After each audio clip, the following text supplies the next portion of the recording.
안녕하세요 여러분. 구독하여 주시면 유익한 영상으로 보답하겠습니다. 좋아요도 꼭 눌러주세요. 지난번에 양자 컴퓨팅을 개발하는 5가지 방법에 대해 말씀드렸는데요. 이 중에 아이온큐가 속해 있는 그룹이죠. 이온 트랩 방식을 사용하는 전 세계의 다른 기업들은 중 제일 잘 나가는 6기업들을 살펴보려고 합니다. 어디까지 기술이 발전되어 있는지, 아이온큐는 이들에 비해 어떤 장점이 있는지, 이 방법의 선두주자는 누구인지 알아보도록 하겠습니다. 더 퀀텀 인사이더에서 2022년에 베스트 이온 트랩 6기업을 뽑았는데요. 차트에 보이시는 아이온큐, 퀀티움, 퀀텀 팩토리, 옥스포드 아이오닉스, AQT 일렉트론입니다. 유니버설 퀀텀과 쿠도어는 빠져있네요. 이 차트를 양자 컴퓨팅 관련 전문 사이트에서 인용을 했는데 퀀텀 팩토리가 미국 기업으로 구분이 되어 있었습니다. 그런데 제가 공부를 해보니 독일 기업이더라고요. 그런데 이 기업에 대한 기사가 2021년 이후로는 찾아보기가 어려워서 웹사이트도 바뀌어 있더라고요. 그래서 이 기업은 일단 빼고 가도록 하겠습니다. 시작하기 전 이온 트랩 방식을 다시 한번 짧게 설명드리면, 초전도 방식보다 더 오래된 양자 개발 방식으로 진공 용기를 만들고 그 안에 사용하고 싶은 이온만 담아 금속 전극을 배치한 후 적절한 전기력을 가해 이온을 붙잡아 레이저로 양자 비트를 하나하나 뒤집어 제어하는 방식입니다. 이온 하나하나가 큐비트로 사용됩니다.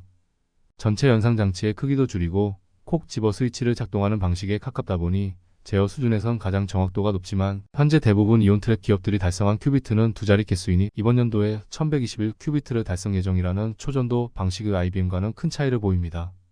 아이온큐와 함께 기대를 받고 있는 미국 기업 퀀티움은 2021년에 설립되었습니다. 지난달 일본에서 두 번째 양자 컴퓨터를 설치하기 위해 미국 기업들에게 2대를 구매했다고 밝혔는데, 한 대가 바로 이 퀀티움의 양자 컴퓨터라고 하죠. 지난 영상에서 이 기업 이야기를 다루었지만 다시 한번 보겠습니다. 이 기업은 헌일 시총 1218억 달러이라는 대기업이 대주주 54%입니다.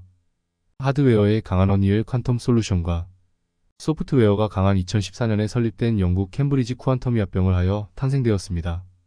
이 기업은 하드웨어와 소프트웨어가 모두 강하다는 것이 강점입니다. 2023년 5월에 세계에서 가장 발전된 양자 컴퓨터를 출시했다고 밝히며 H2-1 양자 컴퓨터를 소개했는데요. 32큐비트와 65,536 양자 볼륨의 스펙을 갖추었습니다. 클라우드를 통해 일반인들에게 H2-1 양자 컴퓨터를 공개할 계획이고, 거기에서 발생하는 문제들을 수정하려고 계획 중이라고 밝혔었는데요. 최근 10월 24일 퀀티움과 마이크로소프트가 협업하여 최초로 매직 상태 증류법을 양자 하드웨어에 시연했습니다.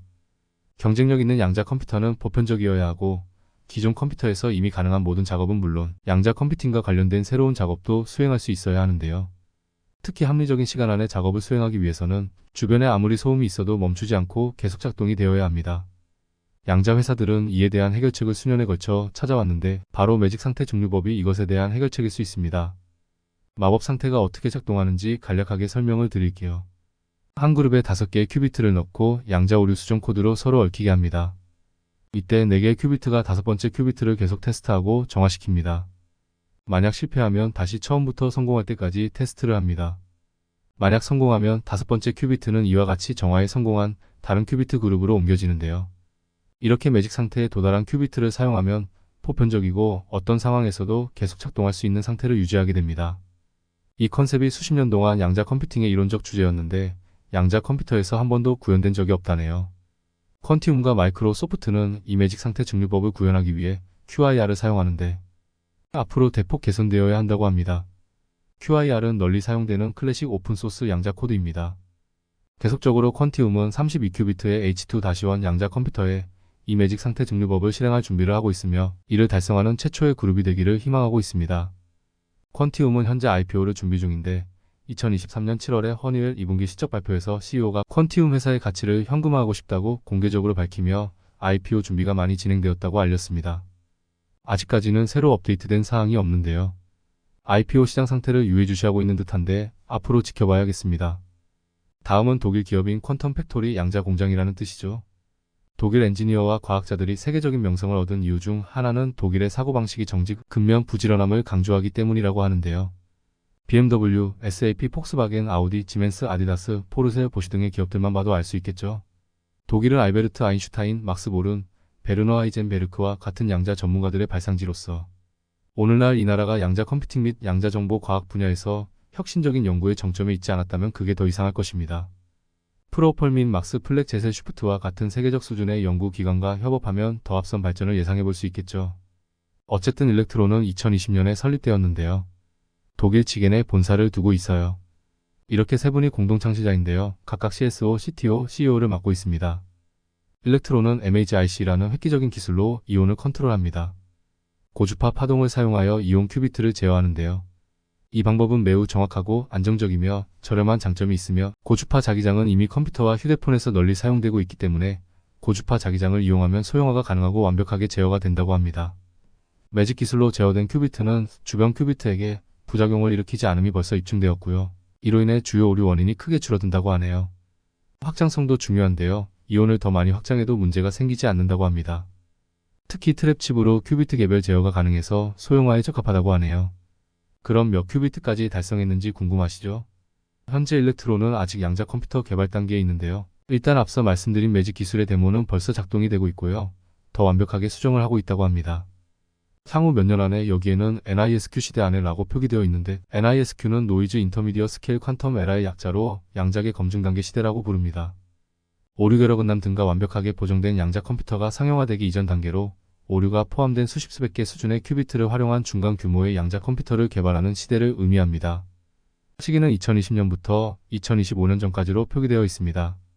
그러니 앞으로 2년 안에 2025년 전에 일렉트론은 최초 제품인 매직 루비를 발표할 예정입니다.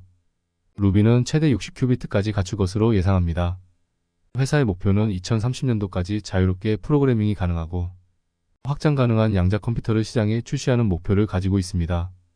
일렉트론은 2022년 벤처기업 얼리버드로부터 625만 유로 하나, 약 88억의 투자를 확보했습니다. 또한 910만 유로 하나 약 3,128억을 독일 정부로부터 받았습니다.